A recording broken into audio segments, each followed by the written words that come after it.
sunny Parma. That's the kind of rugby you want to be seeing over there.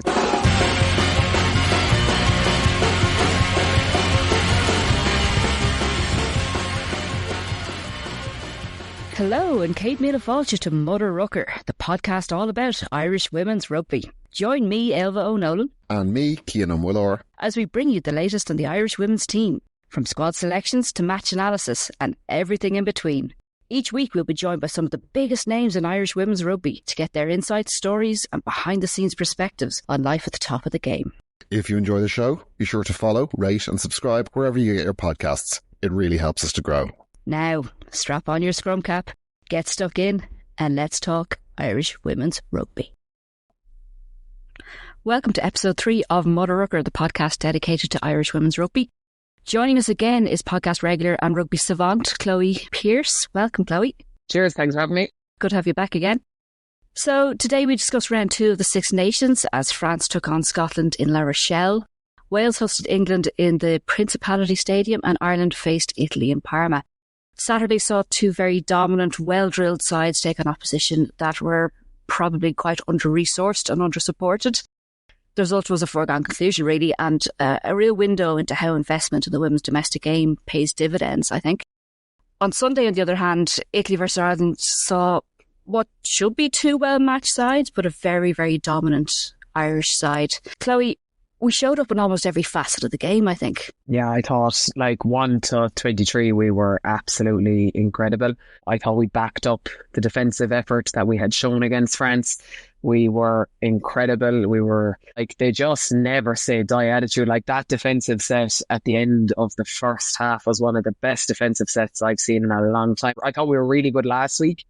But those tackles, bodies on the line, they're just relentless. The numbers that went up, Adele McMahon, 19 tackles, Nia Budd again, 14, we were incredible. And this week, the difference was we executed an attack and we were 8 tries to the good because of it. So it was an incredible game. The bench came on, made an impact. It really sets us up for England now and puts us in a great spot, and just buzzing after the performance today. It was incredible. I'm interested to hear you talk about the bench so early on. I think previous Irish sides probably would have seen a bench come on and the side falter a little bit at times, players not really slotting in. I think the Irish side now have such strength and depth that we can take the likes of Aoife Wafer off, put on Brittany Hogan, and nothing drops. I saw Aoife Wafer had, 16 carries. Hogan came on for her in the second half and made 10 of her own.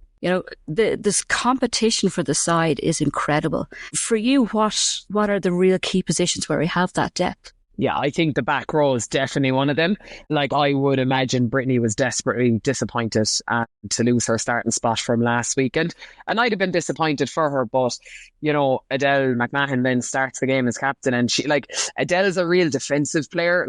Anyone who knows her, she isn't known for her attacking prowess. She's known for her grittiness. She's known for her defence. And, I've always been in camp with her. And when the teams go out, if Tricky's not on your team, you're saying, oh, here we go, because she's just a nuisance. She messes up the rucks. She's that kind of player you want to be on your team in training, because she's going to wreak havoc. And she showed her worth in the starting jersey. But I think Brittany threw a real headache into Scott now. Part of me actually wonders, did Brittany and Dorothy Wall do such a good job off the bench that's where their impact comes now? It becomes that age-old thing that they had such incredible impact. Is that a super weapon for us to have? Or do they put it back to Scott that now he says to them, okay, if you start the next game, I need to see that impact from minute 1, because that's what they brought in abundance. Brittany with 10 carries. I thought herself and Doro in particular were just outstanding. I thought the energy they brought, the pace they brought onto the ball, they were incredible. For Doro's try, she makes the carry. Then they hit Brittany, and it was only on second watch and I realised it was Doro was carrying again after carrying the first one. But if you see the energy, she gets up off the ground, she flies around that corner. There was no one going to stop Dorothy scoring that try. She was incredible. I think those are 2 areas that were really starting to build depth in. Fiona Chute did a good job, I thought. She was a little bit quieter maybe but I thought she probably did a lot of the dirty work that, sometimes goes a little bit unseen. And you still have Sam Monaghan to come back into second row. So we are really starting to build depth. I was delighted to see them give Niamh O'Dowd a rest, to be honest, and give Siobhan McCarthy 22 minutes. And at that stage as well, to leave Christy on and give her more game time. She has played a lot, but it's great to be in that position that we can now take Aoife Wayfroth, take Linda off, take Niamh O'Dowd off, get the girls game time. And as you said, the standard never dropped. But we still, come World Cup, we can't play Linda and Niamh O'Dowd for 320 minutes of rugby. We have to start bringing in other players. I think that's always been our issue. And now we're finally doing that. And, they put their hands up today and showed Scott, I can do this. You can trust me. Put me on the pitch. I think you made a great point about the Dorothy Wall try. It was proper front foot rugby, what we were talking about last week. We were probably a bit static against the French. We were taking the ball very flat. We weren't really getting up in the French D-line's face. I wonder if a bit of that was probably the French being up in our faces, and we were a little bit apprehensive about that. Cian, for you, what kind of a difference does that front foot ball make in attack? What kind of a platform does it give us? Well, you could see today what difference that makes. As you said, against France, there was a lot of static ball. There were some passes which could have been better. There was a lot of unforced errors as a result as well. And that absolutely killed forward momentum. Today we had players taking the ball at speed and taking the ball effectively. The passes were good. The passes were great. They were taking the ball at speed and threatening that line every time and getting front foot ball, getting past that gain line. And once you can do that, you're tightening their defence. You're making space for other players, and the decision-making as well of when to go out to the backs today was excellent. Choosing when to go for the hammer and when to go for the rapier, and it worked. Our tries, 8 tries, it's hard to argue with, but also they were across the board. They weren't just from one source as well, which is not only heartening, but key going forward. Yeah, I'd like to talk about our halfback's role in that. I think the decision-making was really good. As you say, Cian, we were very effective at playing what was in front of us rather than playing kind of scripted rugby and just doing what we think we should do at this moment or this area of the pitch. We were playing what was in front of us. How crucial was Aoibhinn Riley coming into the side? I think she offered us a lot of quick ball, flat passes, and was probably very hard to deal with from an Italian perspective, Chloe. What would you think that difference was from her? Yeah, I thought her passing was crisp. It was everything was, I think I counted 1 or 2 that probably were not where they needed to be, but I thought it was a lot better than last week. We passed off the base a lot more. I think they made that change overall though, because when Emily Lane came on, she also passed off the base a little bit more than she had done previously.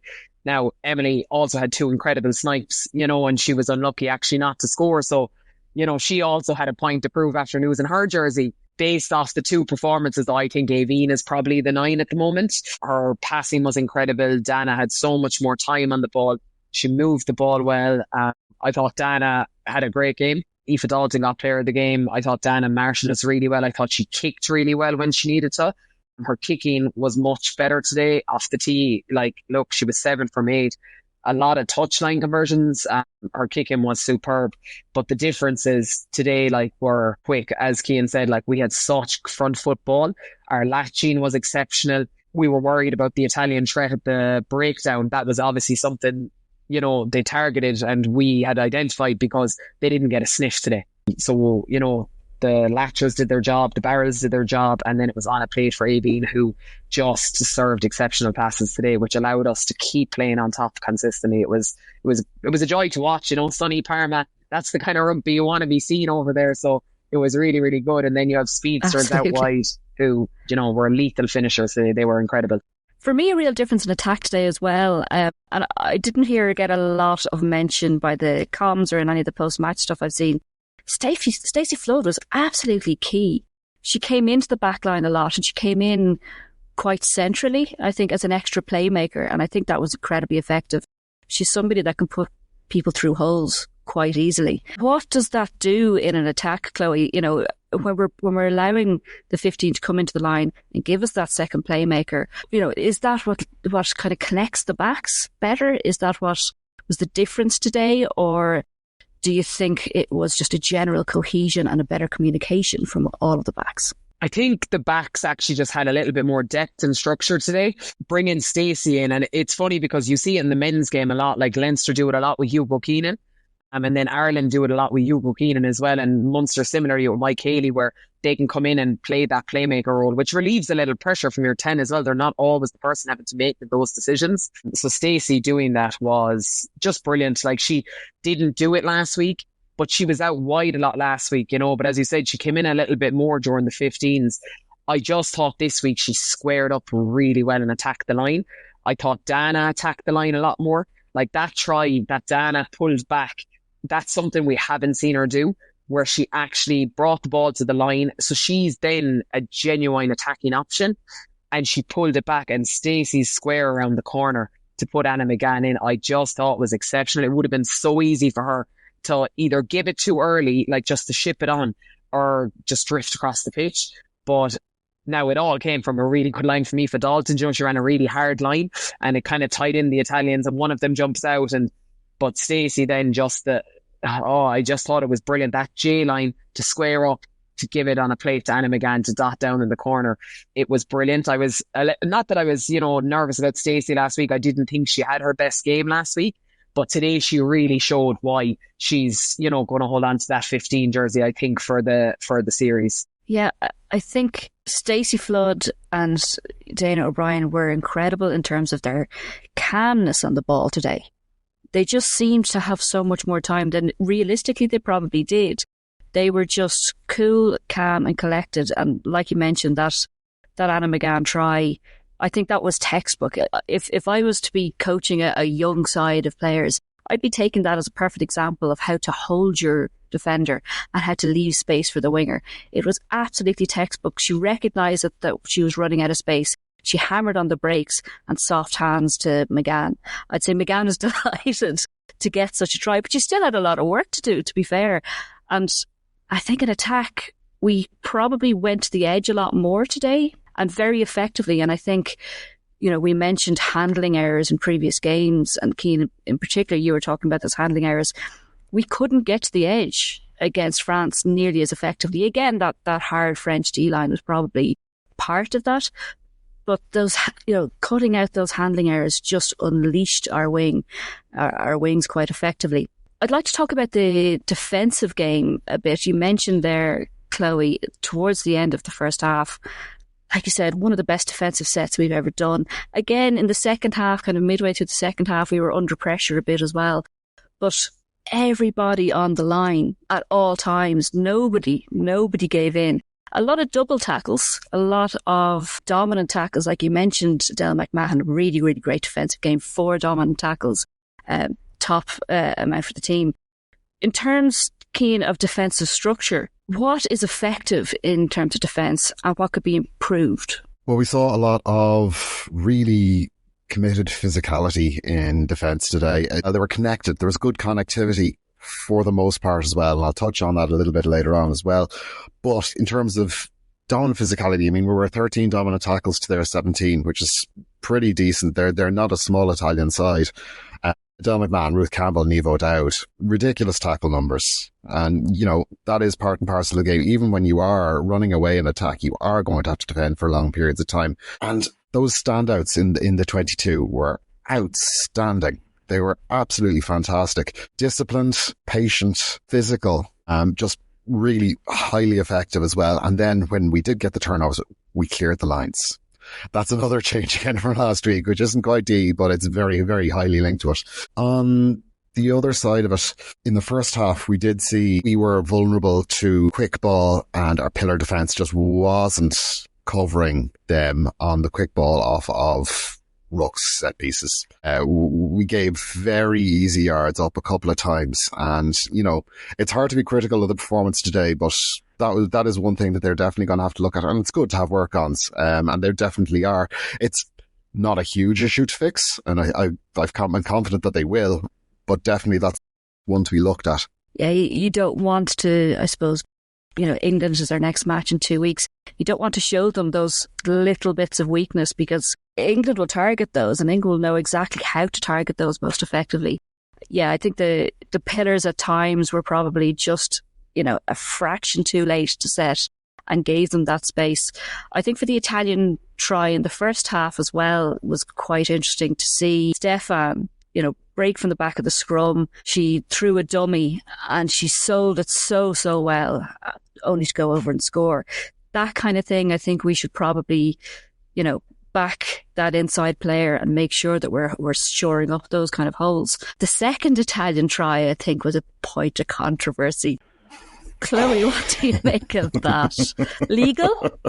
To be honest, I actually thought both of their tries were illegal. I thought they broke early from the scrum.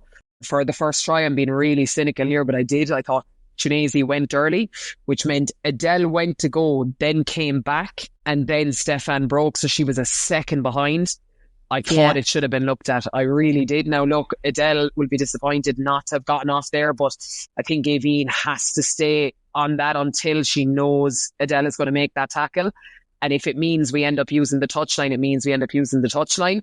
But look, it's happened. It's something, it happened again as well later on in the game when Stefan did the exact same thing. And, it was Dana this time who had to identify she had two hands on the ball, So that'd be an area we definitely need to tighten up on. Second Italian try. I have never seen anything more controversial than from the TMO to award that. I don't care who was winning what game by how many points. I thought it was absolutely scandalous. I thought it was an atrocious decision. Even when we were winning by so much, it was so illegal. She uses her momentum over Enya, never regathers, gets on her feet. And then they said it wasn't a ruck. But regardless, she was tackled, which means she has to release the ball and get up. She cannot propel herself over the line. I was gobsmacked that the TMO and the referee both awarded it. I thought it was shocking, honestly. And I know we won by so much, but I was just so annoyed by it because it was absolutely, it was just deplorable that it was awarded. It drove me mad. It did really feel like, I don't know, almost a pity try, but that's so undermining for referees for the TMO to come in like that. The referee's decision at the time was that it was no try. So in order to overturn that, Cian, it needs to be as clear as day, and she needs to have been up on her feet. She's lying on a player. Look, this is what annoys me the most about it, actually, is that it was declared as on-field decision, not a try. To overrule that in any situation, it has to be clear and obvious. That's the wording in the law book. There is nothing clear and obvious about that. The most one-eyed Italian fan in the world could not look me in the eye and tell me that was clear and obvious. The only thing clear and obvious about it was that she was lying on the player. And,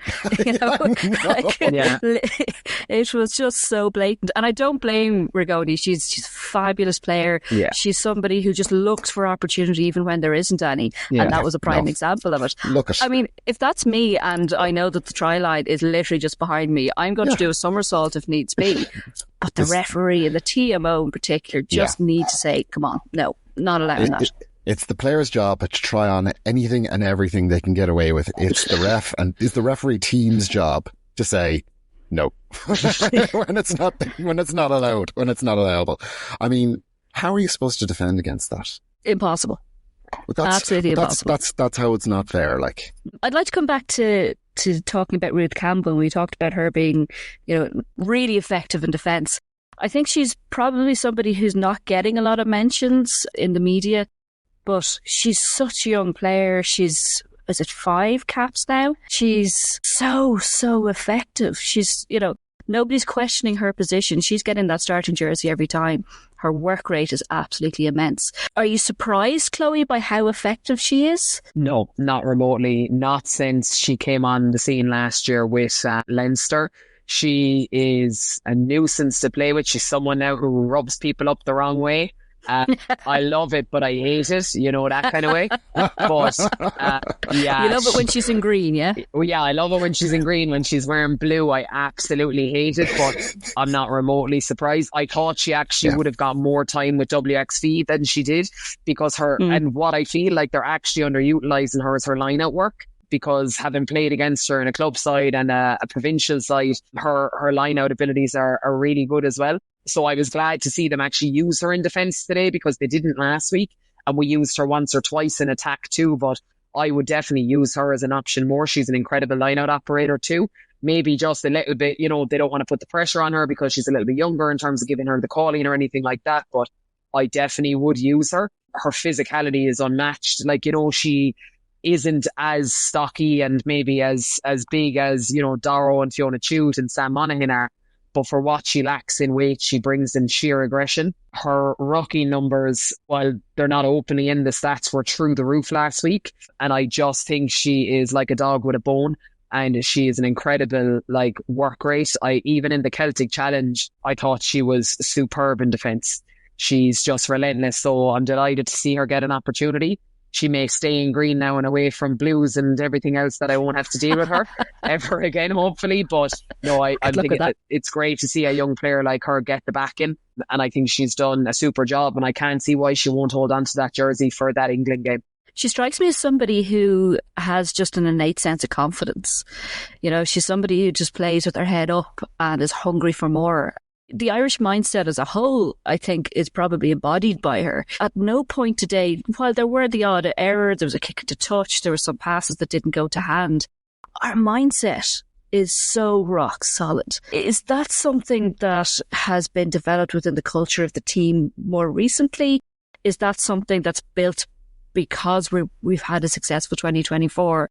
Or, where does that come from? I think it's a perfect storm, I think Scott has made that cultural change and, we've spoken about belief loads and how they are starting to believe now and then, they get a couple of performances that go their way starting last year in the Six Nations. And from there, they've just put brick by brick by brick, and by every brick they've put on, it's just been a brick of belief, I think the big test now is the England game.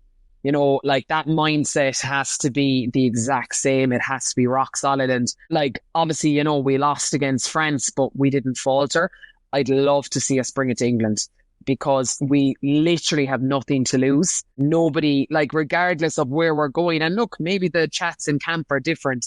I still think, England are going to win, right? I hope I'm wrong. I really do. I think England are just phenomenal at the moment. They showed that again this weekend, rotated most of the team and still hammered Wales by, a good bit. So, but I think, if we can put in a performance against England, it's something to be proud of. It sets us up really well then for the last two games to go and, get after that and try finish third. And hopefully someone does a job on France that allows us to pass them out. The killer for us was probably not getting a bonus point against France, I would say, the losing bonus now that I think of it. But yeah, look, their mindset is fantastic. They're clearly enjoying it. You see smiles on faces and it looks like a great bunch to be involved in. And I think a lot of it is that those defensive efforts and when your body's on the line, that does connect you. When someone beside you is giving everything and their body's on the line, up, make a tackle, body on the line, up, make a tackle. That cohesiveness is just that builds trust in a group. And I think that's what they have. They have such trust and faith in each other in their systems that it's shown it's adding to that cultural piece. And it's just made them into such a tight unit. And that's what they look like. So regardless of a result against England, we need to take solace in those defensive efforts and stay that tight and stay that cohesive, regardless of what happens in the result. Looking ahead to that game against England, last year, I thought going into the game that we'd at least spend 20 minutes playing really solid rugby against England and then fade off. And we didn't, we lost 88 points to 10, which was just, an astonishingly disappointing score. I don't think we're heading into that. I asked you last episode, are England beatable? What are your thoughts now? Have they shifted having a look at our respective score against Italy? I don't think so. I think we're closing the gap. But when I look at that England performance yesterday, it was outstanding. And the players they brought in, the caliber of leaving Mia Venner at home, and to put Abby Dow on the wing. And then they said, we'll start Ellie Kildon, who scores a hat-trick. We'll swap out Scarrett, who, is one of the best players in the world. We'll play Meg Jones at 13, and then we'll play Tatiana Hurd. it's like the depth in their squad is incredible. And they still haven't even found their strongest, 15, 23. I think there's parts of their game like that teams have picked off. Like, Wales scored 2 tries.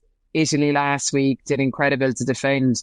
But I just think they always will find a way. What makes me a little bit nervous about England, and it came from the game today, is our defence off set piece. I think we're so susceptible to line breaks. Italy made 2 really good line breaks in the first half off first phase. And to be honest, probably should have scored off both of them, but they didn't. I think England would score off them. I think they'd pick us off a little bit more. But then again, we have that never say die attitude. The girls, their scramble D was really good. 2 of those line breaks from the scrum that came on the left-hand side, Amy Lee makes the ground she made up to get across the pitch was outstanding. Her scramble defence was incredible. But I just worry that England are so clinical that they would score those tries. I don't think they're 78 points better than us, but I just don't know if we're quite there yet. To look at that Wales-England game in the Principality, the first 10 minutes of that game was actually England on the back foot. Wales were particularly strong. England made some errors and Wales punished them for it. And I thought, we could be into a good game here. We might see Wales put up some sort of a performance. In the end, it ended 67-12. And what we saw after that first 10 minutes was that clinical nature that the England side have. They unlocked their defences. They outplayed them in every area of the game. And England, I don't know if it's that England are a very, very good side at reading games and fixing the game plan, or if it's that they're just so well drilled in every aspect of the game, they just make a call and they switch it. Are they playing a really reactive game of rugby, or are they playing a very structured brand of rugby? I think they play a reactive rugby. I think they just play what's in front of them. I think their players' rugby knowledge is probably a step higher than what a lot of teams have. And I think that comes from experience. Obviously there is new caps in their squad and things, but the caliber of players they have that are making decisions, Abby Ward is there calling the line out. They bring in Helena Rowland starts at 10 last week. Then they bring in Zoe Harrison, who runs the game incredibly well. That crossfield kick from her to Abby Dow, how many of those have we seen where they just pick the right moment to do things? I think we spoke about 15s coming into the game. Ellie Kildunn has to be the best in the world at that, of timing her run into the line. I think Jess Breach is probably one of the most selfless players on that England side. Mm-hmm. She competes with Ellie Kildunn and Abby Dow, and she just does the right thing all the time. She put the kick through for Ellie Kildunn's 3rd try.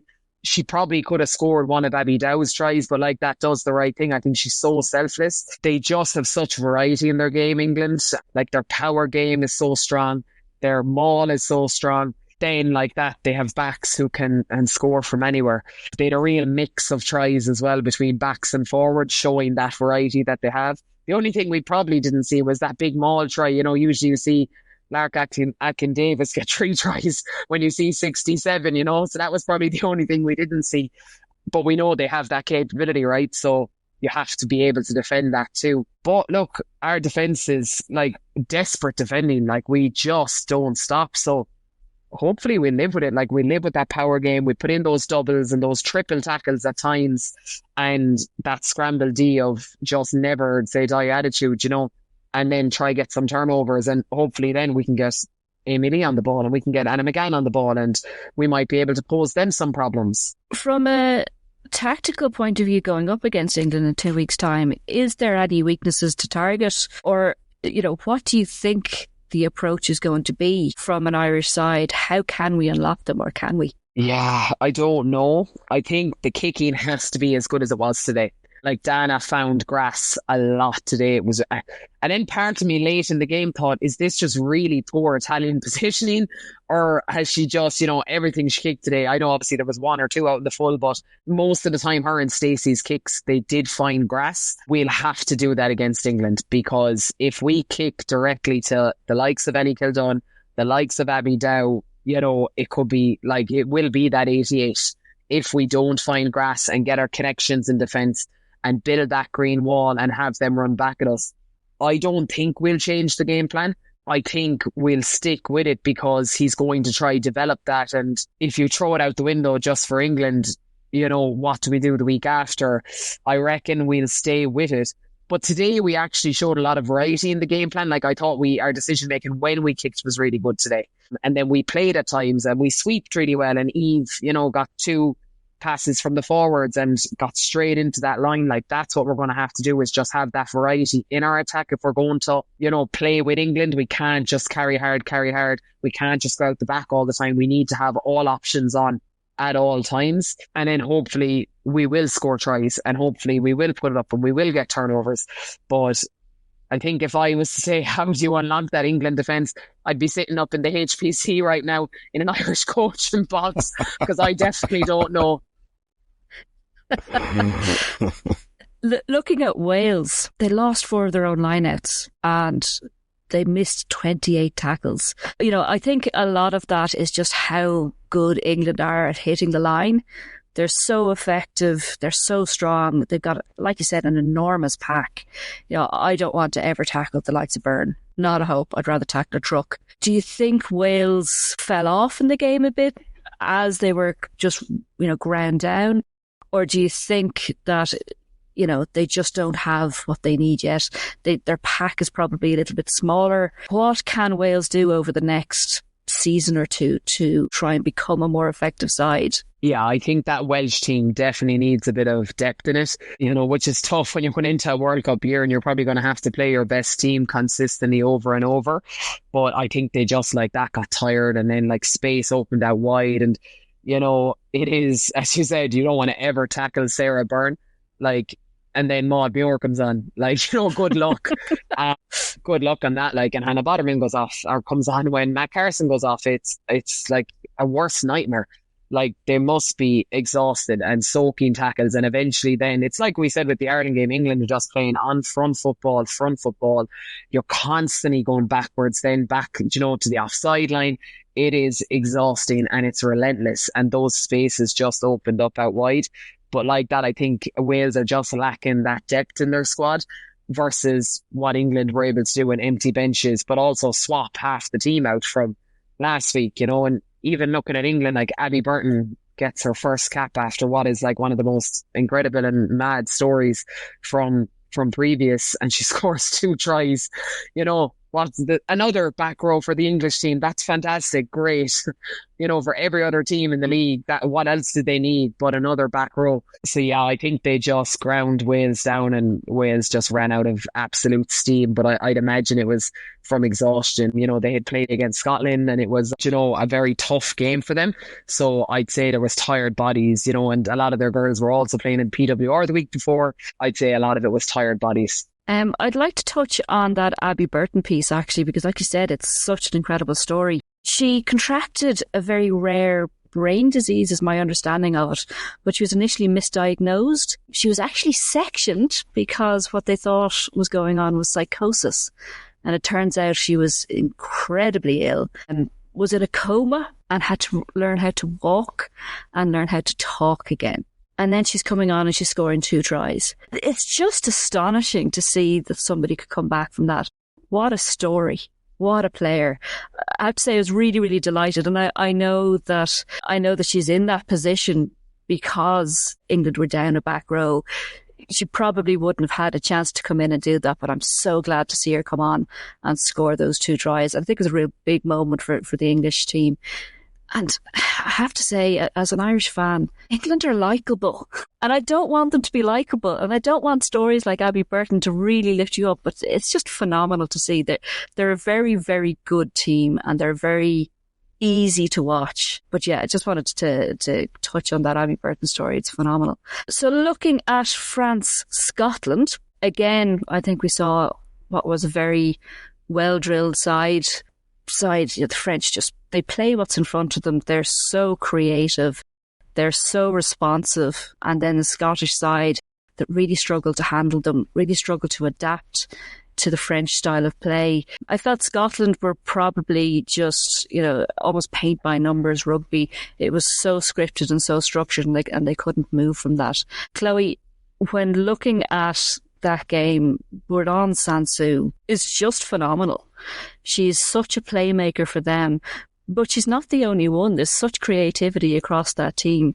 What was the standout for you from that French side? And do you think they're going to become better come World Cup time? Yeah, I think it's her world and we're all just living in it. And it's like a thing, isn't it? Like French just breed nines. If it wasn't Bourdon, it was her wife, Sansus. And if it's not them, you look at the men's side, you've Dupont, Legaric, and then Saran, who can't even get a look in, who's also an incredible nine. It's just what they do. But yeah, and even at that, the Menage twins were two sisters who were unbelievable and have been unbelievable for France. And obviously they're missing Roman at the moment. But now they have the Falau sisters, playing second row in 8, and they're incredible. One of them gets player of the match last week, and now the 8 gets player of the match this week. And I thought the two of them were just superb. Medusa Fall, she just never stops working. Her tackle count is through the roof. Esquardo as well in the back row is another great performer. And, I always thought Agatha Socha was the best two in the country by a mile for them. And then they swapped that this week and she plays a blinder. So, they're starting to add real competition. I think you're right in terms of Scotland were really scripted. And what was disappointing was when they actually changed the script and they put those little kicks in, they actually, they were much better. I thought Emma Orr was really unlucky not to score. And the one that she knocks on over the line, and then the camera is looking at the middle of the pitch the next minute. Sansus takes a goal line drop out herself, letters the ball up the pitch and wins them a line out 60 metres up. That's as a Scottish player, you're 5 metres out, you think we're going to get over. And next minute, a piece of magic from just a brilliant player and you're 60 metres back. That's soul destroying stuff where as a forward, you're looking at your boots and you're like, we have to go back down after all that work, I'm sure the backs think the same, but I just think of the poor forwards who have to, go back up the pitch. But yeah, France are definitely growing, when Menage comes back into that side as well. And they were down Vernier, and I thought the 12 who came in did a really, really good job. So I do think they're going to grow and they're going to get better. But they just switch off at times that, you wonder how that happens then, for a side who can be so clinical. Because I don't think Scotland did anything incredibly special, but they still were in the game for a little bit. So it's you just wonder what's going on with that French side that they can't stay focused for 80 minutes. But I think what would be frightening is if they did put in a full 80 minutes performance of what they can do, because they are a force to be reckoned with when they do. And now what they also have is an incredible kicking range. Bourgeois, her boot is incredible. She hasn't missed one yet, I don't think. She's really strong. So when you come, I suppose, as we've said, to a World Cup and you get to knockout stages, that's going to be really important. So, and she's keeping Emily Boulard out, who's probably started for them in the last 3 Six Nations in most of their games. So that'll tell you, the caliber of the player she is outside of the kicking. So I think they're only going to grow and get better as they go on through the tournament. Scotland then, yeah, they just, they have some incredible players like Helen Nenson, Lisa Thompson, Emma Orr, and if they can get Fran McGee on the ball as well and Chloe Raleigh, they just struggle to do that in parts.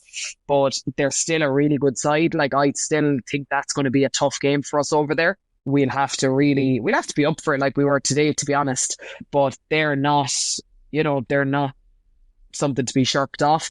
I think they're going to be really tough when we play them at home in a couple of weeks. How important is Bourdon Sansu to the French side? We look at her male equivalent in the likes of Dupont and, he's absolutely pivotal to everything French. Although in the Six Nations, he goes off injured against Ireland, ruptured ACL, and they're without him. And they make do. But I suppose, like you said, France just breeds nines and breeds really, really quality nines. But Bourdon Sansu is something incredibly special. Somebody who sees something that nobody else will see. She sees opportunities. She makes them when there is none. How pivotal is she to what they do? And could they cope without her? Yeah, she reminds me of Faf de Klerk in the role she plays defensively, where it's like they just say, you just do whatever the hell you want. Like when she shoots out of the line, he was a nuisance for that in that World Cup. The two World Cups they won, they just let him run riot, and I feel they just give her that license and free will of do whatever you want, go make a nuisance of yourself, and then in attack she just switches it on. Like with the French men's team, you'd think, they have a backup plan. Like when she went off against us for the 10 minutes, the whole thing didn't fall apart. Like the wheels didn't come off the cart, they still kept playing.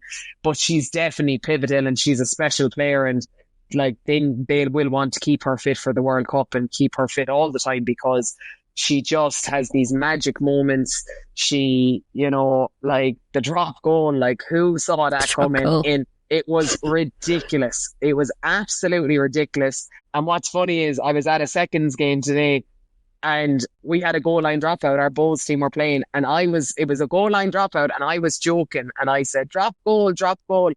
And the Clonakilty player tried it and lads, it nearly went over. And I said, so now she's inspiring seconds teams and seconds divisions and all this to try drop goals out in Anacotty and Limerick. She doesn't even know the reach she's had.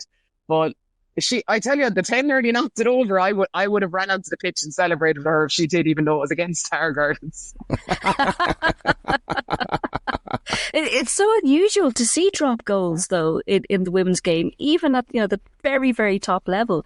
We see it so rarely. I think the last time we saw it in the Six Nations was 11 years ago. It's not something that you see French players or any player backing themselves to do. But of course, it would be Borland Sansu. That woman must have the most rock hard confidence of anybody to just go, give it a lash.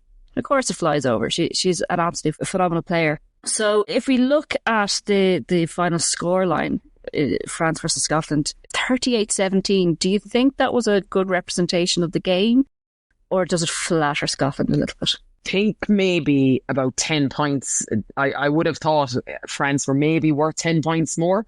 But you have to give it to Scotland for sticking in it and staying resilient. It wasn't easy to do. But yeah, I thought it flattered them a little bit. But then again, if France don't take their chances, they don't take their chances that other tries they had. So you can't say it flatters them or they're worth more because you're only worth what you put out in the scoreboard at the end of the day. So yeah, it was still a good game, and it was some incredible individual pieces of skill as well from both sides.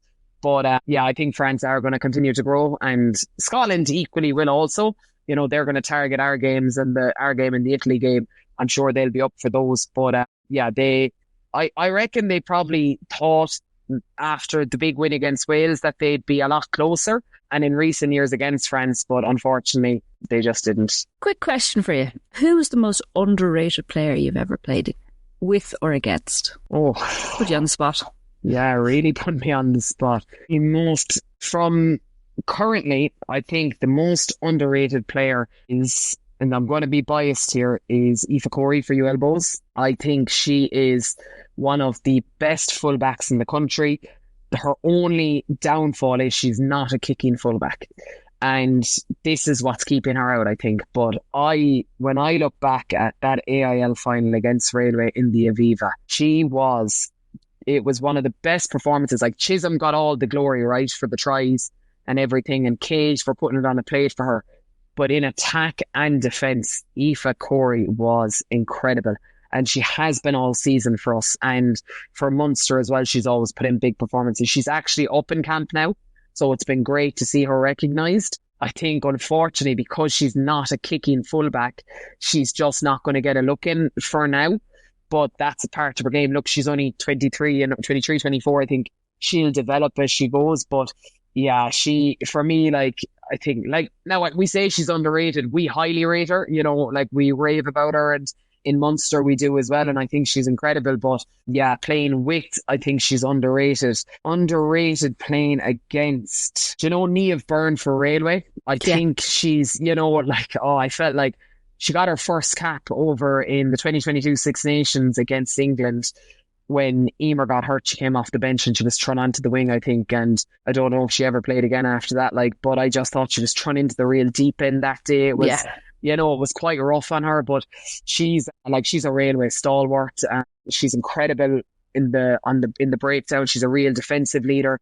And obviously, you know, she's led them to a lot of AILs. I think she's quite underrated as a player in the league. I think she's one of the best players in the league. Looking at she's been captain of the railway side for years now. Yeah, for about 6 years, I'd say. And she leads them really, really well. And she's just an all-around really sound person as well, you know, which always adds a bonus. So she's dead on. And like that, I just thought the year she got her first cap, like against England, thrown in like over in Welford Road, it was like, yeah, she just got thrown in the deep end, and it was never set up for her to do well, I don't think, you know. And it was great she got the cap, but at the same time, I know she definitely was probably worth her weight in more caps, I do think.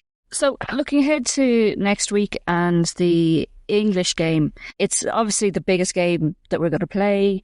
It's the one that would probably bring on the most nerves, particularly, you know, we're at home down in Musgrave Park. How are the players going to psychologically prepare for a game like that?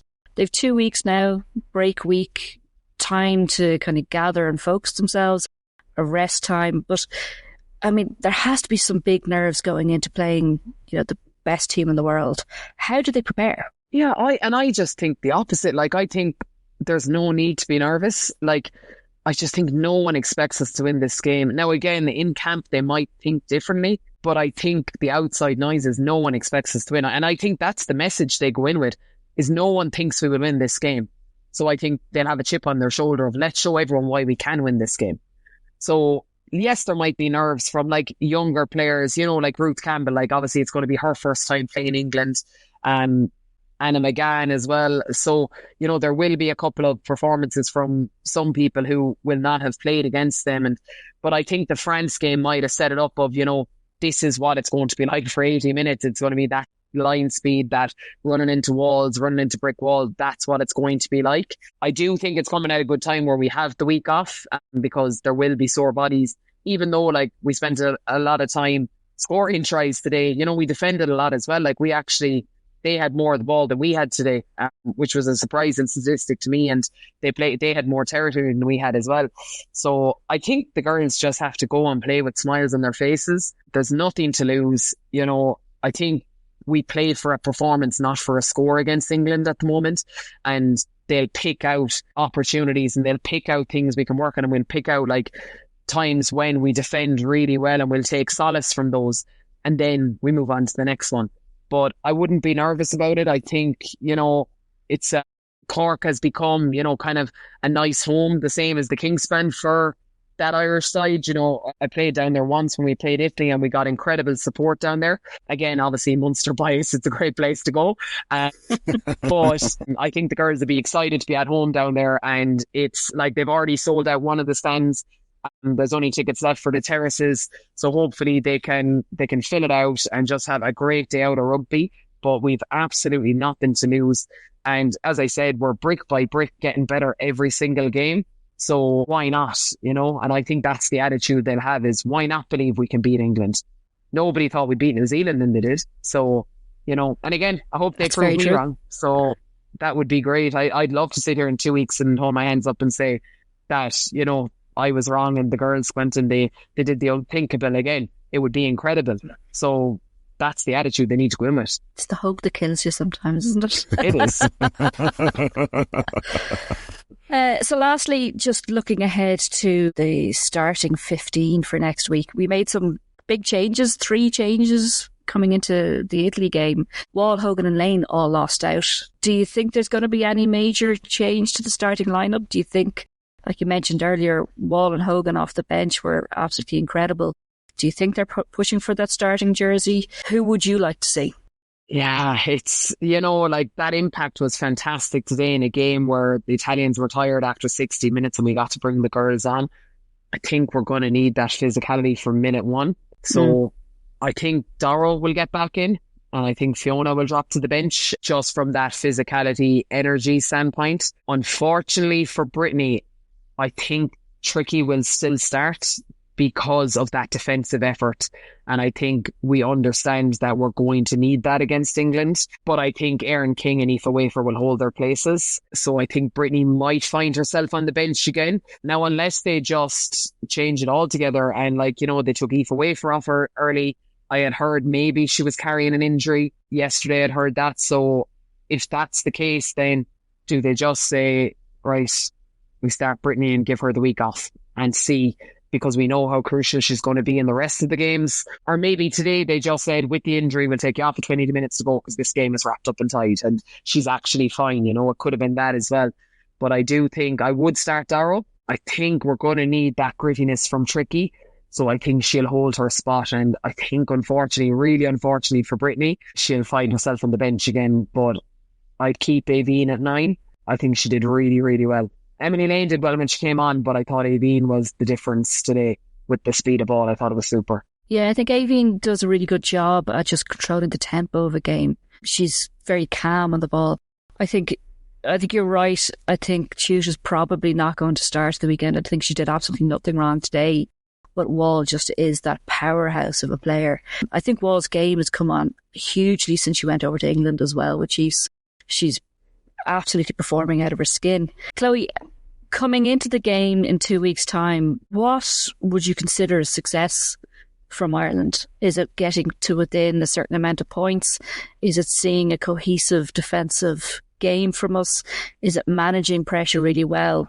What's success to you? I think, as I said, I think we can't worry about the scoreboard, right? I think we need to take every play by play.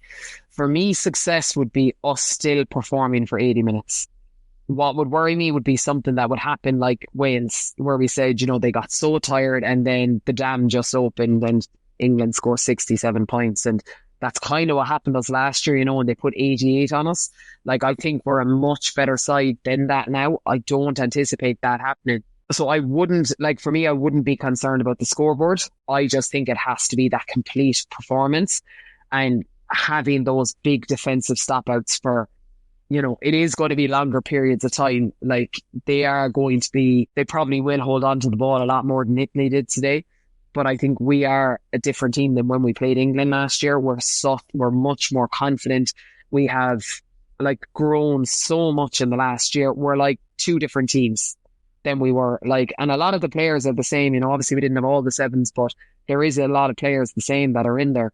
So for me, I don't want to say, a success story would be 30 points, because I don't think so, because you can lose games by 30 points and not feel like that, and it should have been 50 or could have been 60, so I think for me it just has to be about that performance and trying to play for 80 minutes. And I think if we do that, then the scoreboard will look after itself.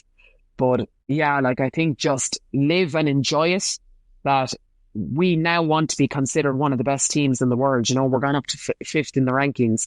So when you get to play these teams, these top teams, you have to relish it and you have to want to live in it, because that's the only way you're going to get better. There's a reason France play England in warm-up games.